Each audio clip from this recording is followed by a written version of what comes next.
إن الحمد لله والصلاة والسلام على رسول الله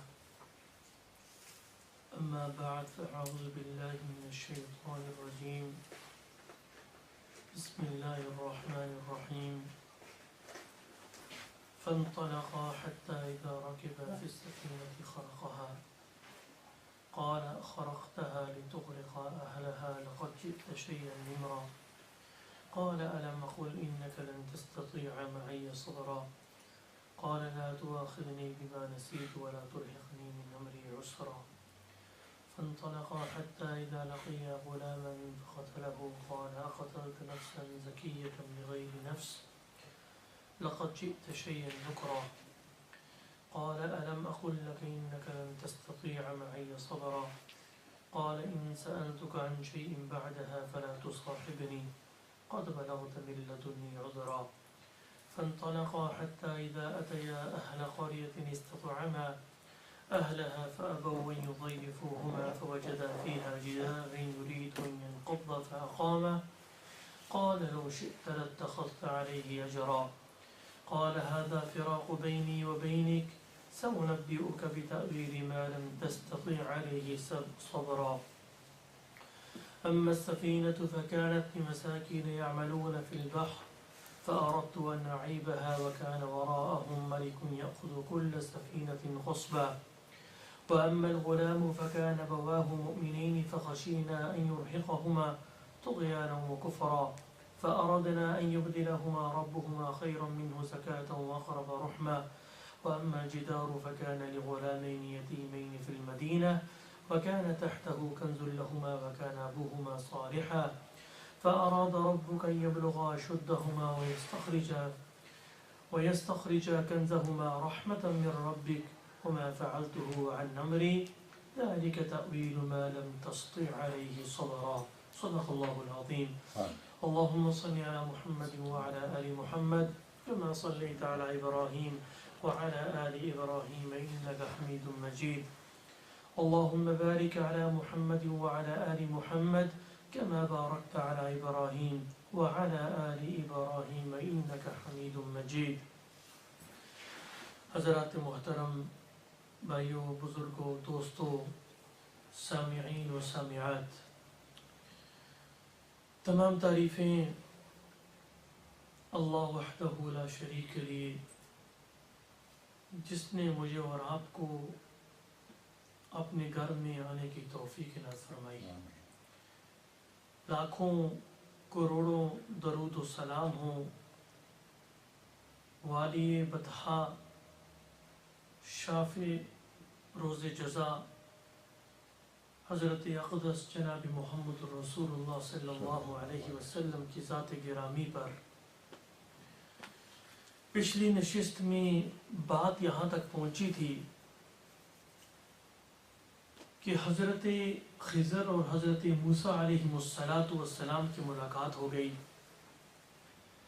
اور ایک معاہدہ دونوں کے درمیان طے پایا تھا اور وہ معاہدہ یہ تھا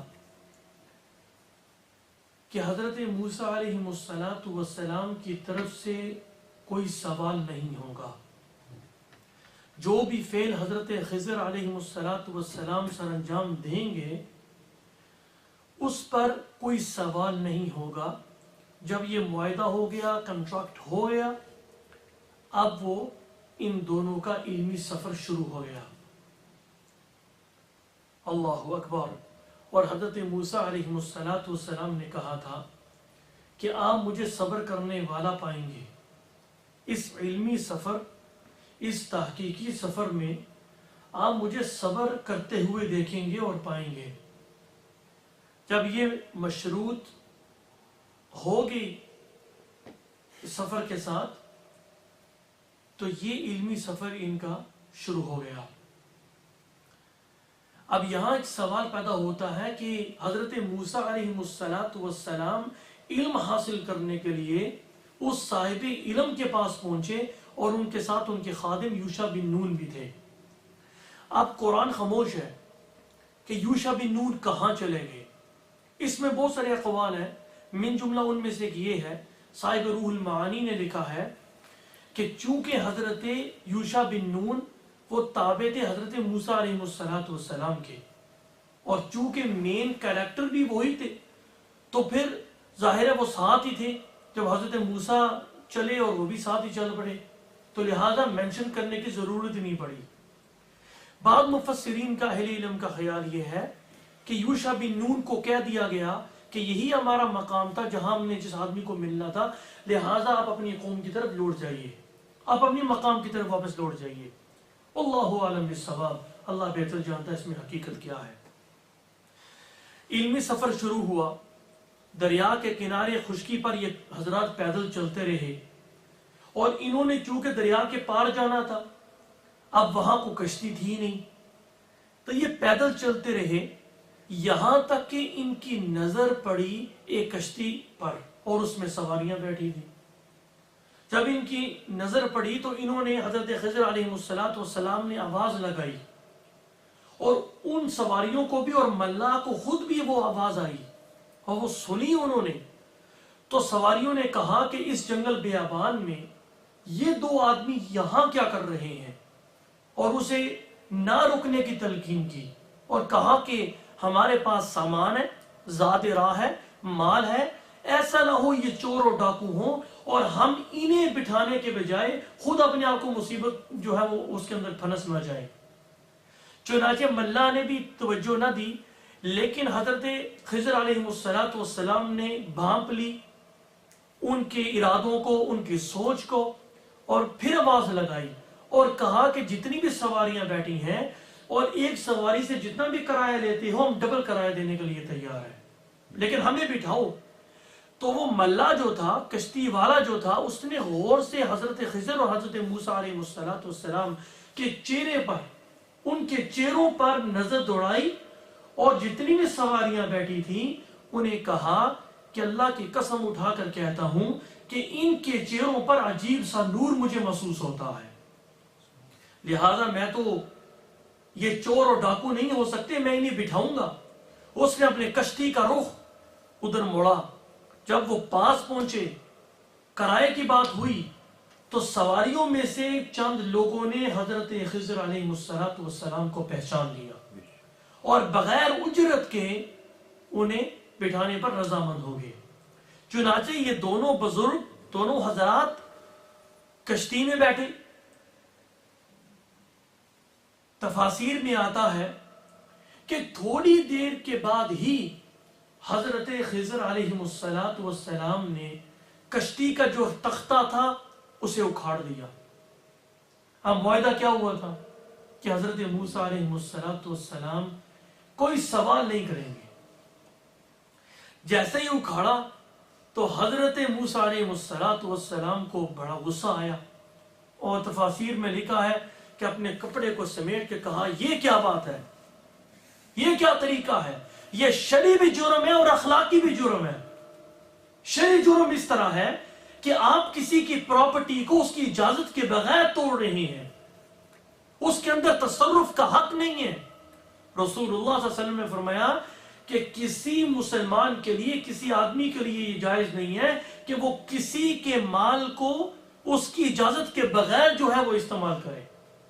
اور شرعی بھی جرم تھا اور اخلاقی جرم کس حوالے سے تھا کہ انہوں نے ہم پہ جو ہے وہ احسان کیا اور بغیر پیسوں کے، بغیر اجرت کے اور بغیر کرائے کے ہمیں بٹھا لیا ہے، اور آپ جو ہے وہ ان کی کشتی کو توڑ رہی ہیں۔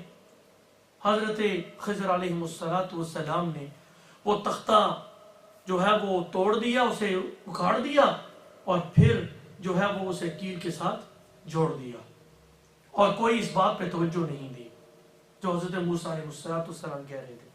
چنانچہ قرآن نے کہا فَانْطَلَقَا حَتَّى إِذَا رَكِبَا فِي السَّفِينَةِ خَرَقَهَا، دونوں چلے یہاں تک کہ سفینہ میں بیٹھ گئے۔ سفینہ کسے کہتے ہیں؟ کشتی کو، کشتی میں بیٹھ گئے، اور حضرت خضر علیہ السلام نے اس میں سوراخ کر دیا، شگاف کر دیا۔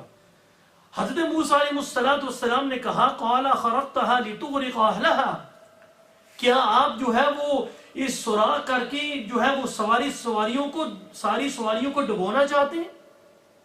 لَقَدْ جِئْتَ شَيْئًا إِمْرًا، تعجب انگیز کام کیا آپ نے۔ اب حضرت خضر علیہ السلام نے اپنا کام کر دیا، اسے جو ہے وہ عیب دار بنا دیا، اس تختے کو توڑ دیا پھر جوڑ دیا۔ اب حضرت خضر علیہ السلام نے کہا قال الم اقل انک لن تستطیع معی صبرا، کیا میں نے آپ کو نہیں کہا تھا کہ اس سفر پر آپ میرے ساتھ نہیں چل سکتے؟ معاہدے کے درمیان پہلے بات ہوئی تھی کہ آپ ہمارے ساتھ نہیں چل سکتے۔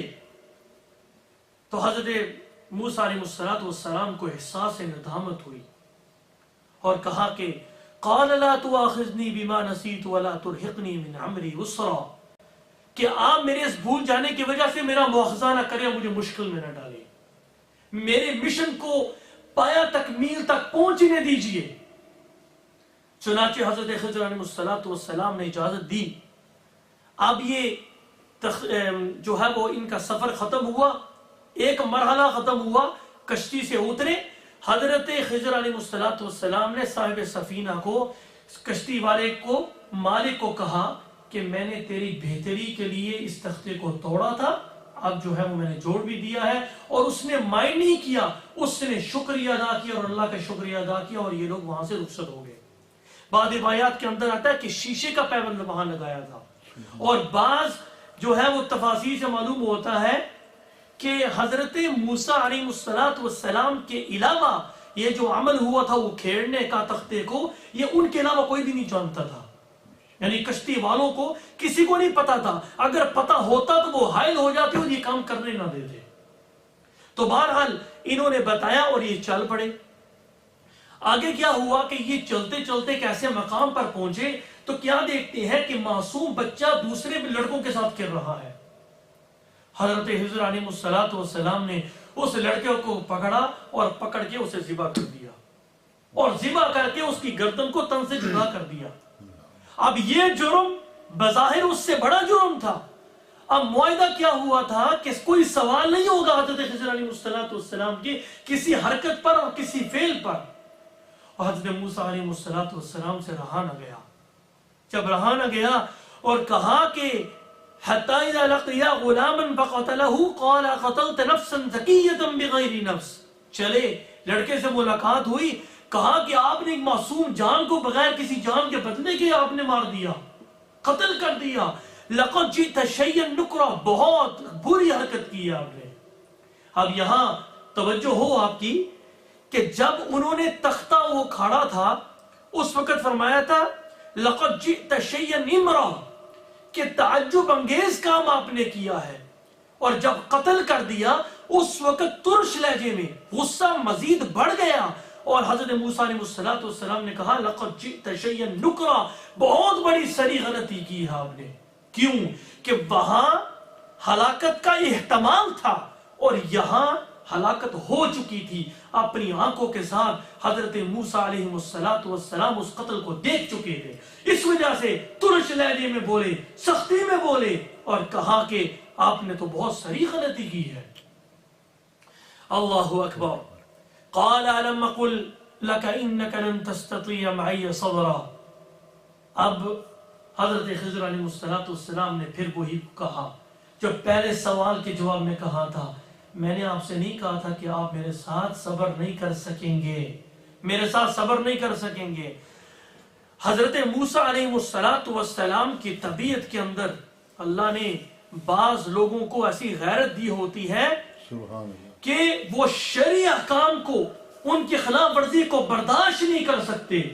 ان لوگوں میں اللہ نے حضرت موسیٰ علیہ السلام کو یہ ابیلٹی اور یہ قابلیت دی تھی کہ آپ کسی غیر شرعی کام کو دیکھنا جو ہے وہ گوارا نہیں کرتے تھے اور فوراً کہہ دیتے تھے۔ اور بہت سارے ایسے واقعات ہیں جب آپ کوہ طور پر گئے اور آپ نے جانشین بنایا اپنے بھائی ہارون علیہ السلام کو، قوم شرک کے اندر مبتلا ہو گئی اور انہوں نے بچڑے کو معبود بنا لیا، واپس آئے اور تختیاں پھینک دی تورات کی اور جھگڑنا شروع کر دیا بھائی کے ساتھ کہ یہ میری قوم کو کیا ہو گیا کہ پوری قوم جو ہے وہ توحید کے رستے سے ہٹ کر شرک کے رستے پہ چل پڑی ہے۔ اللہ اکبر، لا الہ الا اللہ، استغفر اللہ واتوب الیہ۔ بھائیو معاف کیجئے کہ آج ہماری حالات بڑے سنگین ہیں، بڑے خراب ہیں کہ ہم اپنی آنکھوں کے ساتھ غیر شرعی فعل کو کرتے ہوئے دیکھتے ہیں. ہمارے اندر اتنی سکت نہیں ہم کسی کو کہہ سکیں کہ بھیا یہ کام جو آپ کر رہے ہیں یہ غیر شرعی کام ہے، بلکہ ہم لوگ تو لوگوں کے ڈر سے ہم ان کے ساتھ مل جاتے ہیں. کبھی سوچا ہو کہ کل قیامت کا دن آئے گا، اللہ کے کٹہرے میں ہم جب کھڑے ہوں گے تو ہم کیسے اپنے رب کا سامنا کریں گے کہ جن لوگوں کو ہم راضی کرتے ہیں وہ اللہ کی نافرمانی کر رہے ہیں اور اپنے رب کو ناراض کر دیتے ہیں. کل اللہ اس کے رسول کو ہم اپنا چہرہ کس طرح دکھائیں گے؟ اور ایک حدیث بھی سن لیجئے، دل پر لکھنے والی، دماغ کے اندر لکھنے والی یہ روایت ہے. اللہ کے نبی صلی اللہ علیہ وسلم نے فرمایا کہ اللہ فرماتے ہیں کہ جس نے مجھے راضی رکھنے کے لیے لوگوں کو ناراض کر دیا، فرمایا کہ میں ان کے دلوں کو نرم کر دوں گا تمہارے لیے، میں انہیں راضی کر دوں گا تمہارے ساتھ. اور فرمایا کہ جن لوگوں نے مجھے ناراض کر کے لوگوں کو راضی کیا وہ سن لیں میں ان لوگوں کے سینوں میں تمہاری دشمنی اور عداوت کو پیدا کر دوں گا. تو آپ اپنے رب کو راضی کیجئے. دنیا کدے نہیں راضی ہوندی، دنیا کدے راضی نہیں ہوندی. ایک گل ذہن چ رکھیو، بادشاہ تھا، بات لمبی نہ ہو جائے، بادشاہ تھا تو اس نے وزیر کو کہا اپنے بچے کو لے آئے، یہاں جو ہے وہ دربار کے اندر لے آئے، شاہی دربار ہے، کھیلے گا. کہتا ہے جی بچہ تنگ بہت کرتا ہے. تو اس نے کہا آپ لے، آپ بچے کو لے آئیں، یہاں تو کسی چیز کی کمی نہیں ہے، یہ تو شاہی دربار ہے، آنن فنن ہر چیز حاضر ہو جائے گی. وہ لے کے آیا. بچے نے کہا کہ جی مجھے جو ہے وہ سوئی لا کے دیں. وہ سوئی لائی گئی. پھر اس نے کہا کہ بچہ پھر رونے لگا. بادشاہ نے کہا بھائی کیوں روتے ہیں آپ؟ کہا جی آپ اونٹ منگوائیں میرے لیے. تو بادشاہ نے کہا ٹھیک ہے، اونٹ کا حکم دیا، اونٹ حاضر ہو گیا. تھوڑی دیر کھیلتا رہا پھر رونے لگا. اس نے کہا اب کیوں روتی ہو؟ کہا کہ آپ ایک کام تو کیجئے کہ سوئی کے ناکے سے، سوئی کے سوراخ سے اس اونٹ کو جو ہے وہ گزار دیجئے. تو بادشاہ نے کہا یہ کام تو مجھ سے نہیں ہو سکتا. تو بھائی بات یہ ہے کہ ایک بچہ انسان سے راضی نہیں ہو سکتا، دنیا کو تو راضی ہونی ہے. اس نے وہ چنگا ہے کہ انسان سارے دروں کو چھوڑ کر ایک در پہ آ جائے اور اپنے رب کو راضی کرے، دنیا کو چھوڑ دے. کہ جس کو راضی کرے گا وہ انسان کو دنیا کے اندر بھی رفتیں دے گا اور آخرت کے اندر بھی رفتیں دے گا. اللہ اکبر، استغفر اللہ واتوب الیہ. تو بہرحال حضرت موسیٰ علیہ السلام سے رہا نہ گیا اور آپ نے کہا کہ شیئن نکرا، برا کام آپ نے کیا ہے. اس کے بعد ایک پھر معاہدہ طے ہوا. حضرت موسیٰ علیہ السلام کو احساس ہوا کہ میں نے اپنا وعدہ توڑا ہے اور جو شرط رکھی گئی تھی وہ میں نے اسے جو ہے وہ توڑا ہے. اس شرط کو کہا کہ ان سألتک عن شیء بعدها فلا تصاحبنی، اگر اس کے بعد میں کوئی سوال کروں آپ مجھے اپنے ساتھ میں رکھیے، آپ کو پورا حق ہے. قد بلغت من لدنی عذرا، آپ جو ہے وہ میری طرف سے معذور ہوں گے، مکمل حق ہوگا آپ کو مجھ سے جو ہے اپنے آپ کو جدا کرنے کا، آپ مجھے جدا کر دیجئے اپنے آپ سے. جب یہ معاہدہ ہوا آگے چل پڑے.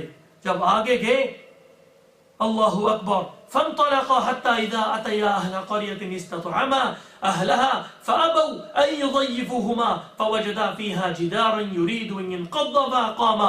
بستی میں پہنچے، ایک بستی میں پہنچے تو تھکے ہوئے تھے، بھوک سے نڈال تھے. یہاں مجلس لگی تھی، متعدد مجالس لگی تھی. ایک مجلس سے گزر ہوا، بھیا ہم بھوکے ہیں، ہم مسافر ہیں، کچھ کھانے کو دو. انہوں نے انکار کر دیا. کنجوسی میں وہ حد درجہ میں آگے نکل چکے تھے. انہوں نے انکار کر دیا. بے مروت تھے، بد اخلاق تھے پرلے درجے کے، اور مہمان نوازی ان کے اندر نہیں تھی. انکار کر دیا. روایات کے اندر آتا ہے متعدد مجالس سے یہ حضرات گزرے لیکن کسی نے ان کو کھانا نہیں دیا. ایک عورت کو ترس آیا اور اس نے ان کو کھانا مہیا کیا. انہوں نے کھانا کھایا. حضرت موسیٰ علیہ السلام نے جب ان کی بے مروتی کو دیکھا تو بولے، ابھی یہ گفتگو ہی کر رہے تھے تو وہاں دونوں کی نظر پڑی کہ ایک دیوار 500 گز لمبی اور 50 گز چوڑی ایک دیوار جو ہے وہ گرنے کے قریب ہے. حضرت خضر علیہ السلام نے جگہ ہاتھ رکھا، وہ 500 گز لمبی دیوار اور 50 گز چوڑی دیوار جو ہے وہ بالکل صحیح ہو گئی. جب صحیح ہو گئی تو اب حضرت موسیٰ علیہ السلام سے پھر رہا نہ گیا اور کیا کہا؟ قال لو شئت لاتخذت علیہ اجرا، آپ چاہتے تو آپ اس پر اجرت لے سکتے تھے. یہ اتنے بے مروت ہے کہ ایک کھانا دینے کے لیے تیار نہیں ہے، اور آپ نے جو ہے وہ اتنی لمبی دیوار اور اتنی چوڑی دیوار ان کے لیے صحیح کر دیے. کم از کم آپ اجرت لے لیتے، ہم کھانا ہی خرید لیتے، کچھ کھا لیتے. اللہ اکبر. یہاں ایک واقعہ سنانا بڑا ضروری سمجھتا ہوں آپ کے علم کے لیے، اور جو بھی سنے گا وہ اس سے فائدہ ضرور اٹھائے گا. جب یہ آیت نازل ہوئی تو اس آیت کے تحت مفسرین نے ایک واقعہ لکھا ہے کہ جب اس بستی والوں نے یہ سنا کہ قرآن مجید کے اندر یہ تذکرہ آیا ہے ہماری بستی کا، ہمارے آباء و اجداد کی بے مروتی کا، ان کی بد اخلاقی کا، کہ انہوں نے مہمانوں کو کھانا نہیں دیا تھا، اب انہوں نے کہا کہ کوئی ایسا طریقہ اختیار کیا جائے کہ جس کی وجہ سے ہماری عزت رہ جائے، ہماری بستی کا نام جو ہے وہ روشن ہو جائے، ہمارے آباء و اجداد کی طرف وہ بے مروتی کا جو ایک داغ ہے وہ مٹ جائے، دھل جائے، صاف ہو جائے. چنانچہ طے یہ پایا کہ بہت سارا سونا لے کے رسول اللہ صلی اللہ علیہ وسلم کے پاس ہم جائیں گے. چنانچہ بہت سارا سونا لے کے وہ امام الانبیاء سرتاج الانبیاء جناب محمد الرسول اللہ صلی اللہ علیہ وسلم کے پاس آئے اور آ کر کہا کہ اے اللہ کے رسول صلی اللہ علیہ وسلم، آپ ایک کام یہ کیجئے کہ یہ بے مروتی بد اخلاقی منسوب ہے ہماری بستی والوں کی طرف، اور قیامت کی صبح تک جب تک لوگ یہ آیت پڑھتے رہیں گے، یہ سورت پڑھتے رہیں گے، ہمارے آباء و اجداد کو برے طریقے سے یاد رکھیں گے. آپ ایک کام یہ کیجئے کہ یہ جو قرآن نے کہا فَأَبَوْا، انہوں نے انکار کر دیا ضیافت سے، ان یضیفوہما، ان دونوں کی ضیافت سے، ان کی مہمان نوازی سے انکار کر دیا. یہ جو با ہے فَأَبَوْا، اس کی جگہ آپ تا کر دیں، معنی یہ ہو جائے. یہاں یہ معنی ہے کہ انہوں نے انکار کر دیا. جب آپ یہاں با کی جگہ تا کریں گے اور یہ جو نقطہ ہے با کا اسے اوپر لے آئیں اور ایک اور تا کا نقطہ لگا دیں، اس کا مطلب یہ ہوگا کہ جب انہوں نے کھانا مانگا تو یہ مہمان نوازی کے لیے بستی والے دوڑے.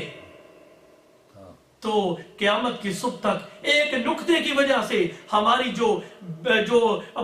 ہماری جو اخلاق ہے اور بے مروتی ہے اور بد اخلاقی کی طرف جو ہم منسوب ہیں، یہ دھل جائے گا داغ. آپ صلی اللہ علیہ وسلم نے اسے رد فرما دیا.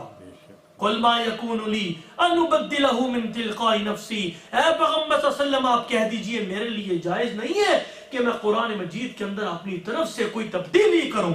یہ قرآن کا اجازت ہے کہ قرآن کی حفاظت کا ذمہ خود رب العالمین نے لیا ہے، اور فرمایا کہ اِنَّا نَحْنُ نَزَّلْنَا الذِّكْرَ وَإِنَّا لَهُ لَحَافِظُونَ، ہم ہی قرآن کو اتارنے والے ہیں اور قیامت کی صبح تک ہم قرآن کی حفاظت کرنے والے ہیں. سبحان اللہ، اللہ اکبر.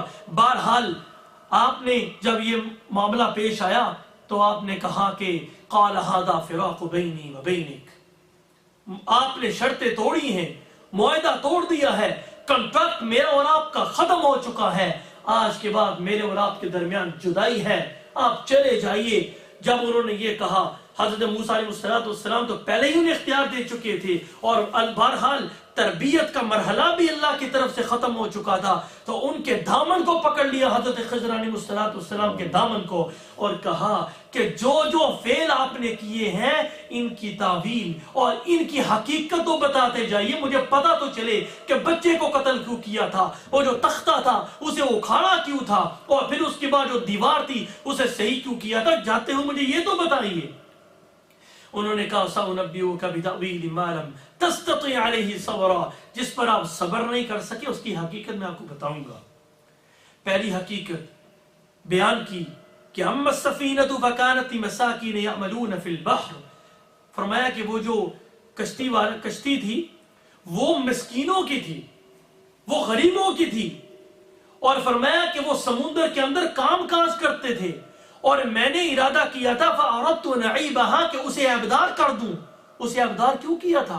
وَكَانَ وَرَاءَهُمْ مَلِكٌ يَأْخُذُ كُلَّ سَفِينَةٍ غَصْبًا، کہ ان کے آگے ایک بادشاہ تھا کہ جو صحیح سلامت کشتی ہوتی تھی تو وہ ان صحیح سلامت اور اچھی کشتی پر قبضہ جو ہے وہ غاصبانہ کر لیا کرتا تھا اور لوگ جو ہے وہ محروم ہو جایا کرتے تھے. اور یہ فقیر تھے, غریب تھے یہ سارے بھائی جو مالک تھے کشتی کے, تو یہ کام کاج کے اندر مصروف تھے.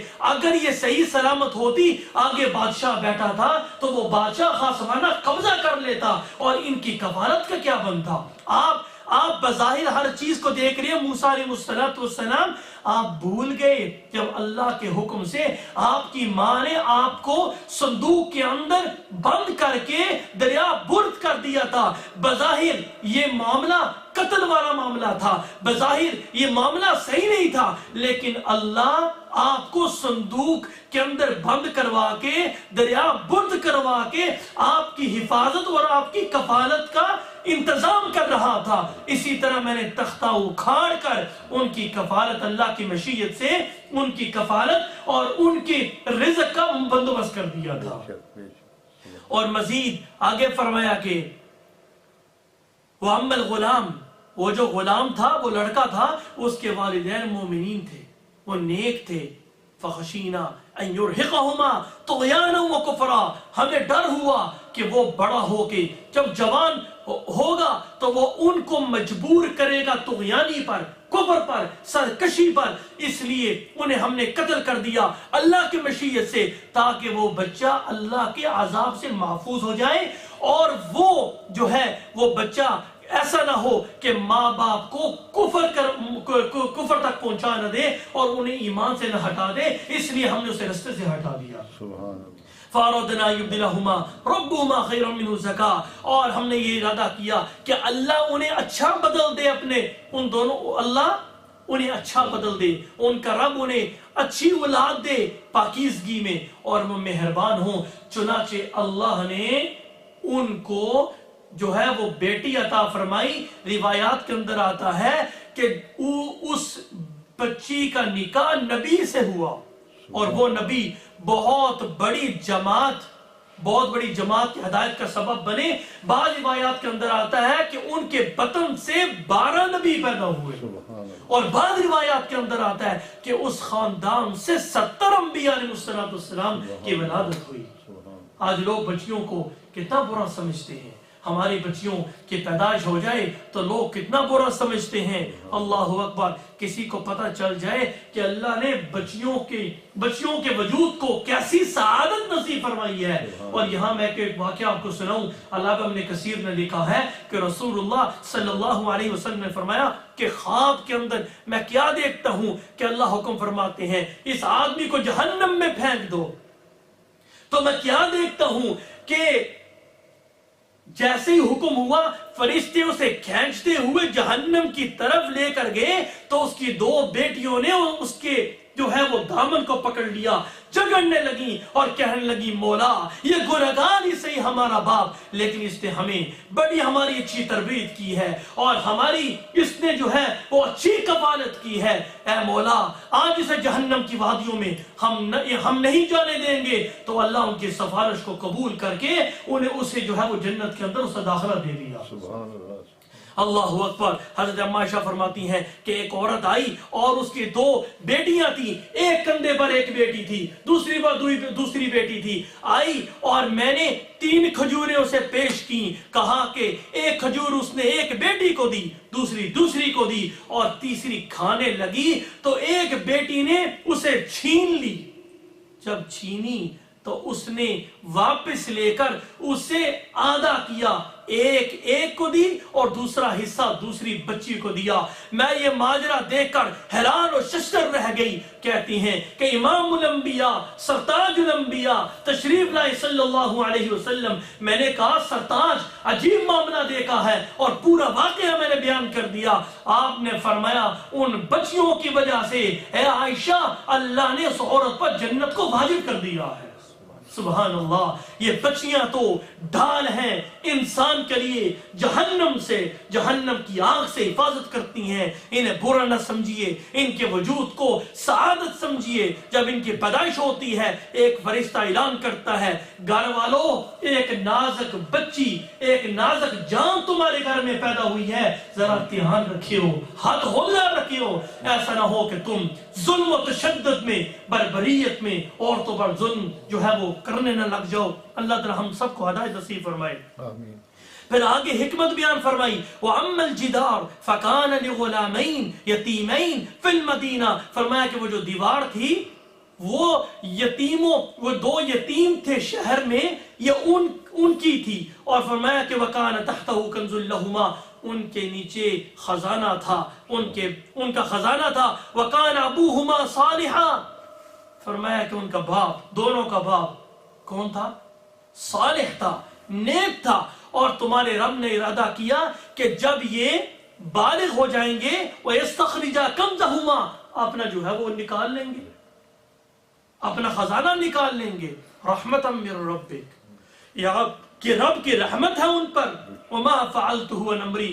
اے موسیٰ ایک بات ہے میرے کیے کہ میں نے یہ جو سارے فعل انجام دیے ہیں اپنی طرف سے نہیں بلکہ رب العالمین کے حکم سے میں نے یہ سارے کام کیے ہیں. ذَلِكَ تَأْوِيلُ مَا لَمْ تَسْطِعْ عَلَيْهِ صَبْرًا. یہ ہے حقیقت ان کاموں کی کہ جن پر آپ صبر نہ کر سکے. رسول اللہ صلی اللہ علیہ وسلم یہ قصہ بیان فرما رہے تھے. آپ نے فرمایا کہ کاش موسیٰ صبر کر لیتے اور اللہ ان دونوں کے درمیان بہت سارے واقعات سے ہمیں باخبر کر دیتے، لیکن انہوں نے صبر نہیں کیا اور یہ علمی سفر یہاں ختم ہو گیا اور یہ حقیقت بھی واضح ہو گئی. اللہ تعالی ہم سب کو عمل کرنے کی توفیق عنایت فرمائے. اور اگلی نشست میں انشاءاللہ قصہ ذوالقرنین شروع ہوا کرتا ہے، تو اگلی نشست میں انشاءاللہ ہم اسے بیان کریں گے. وآخر دعوانا ان الحمدللہ رب العالمین.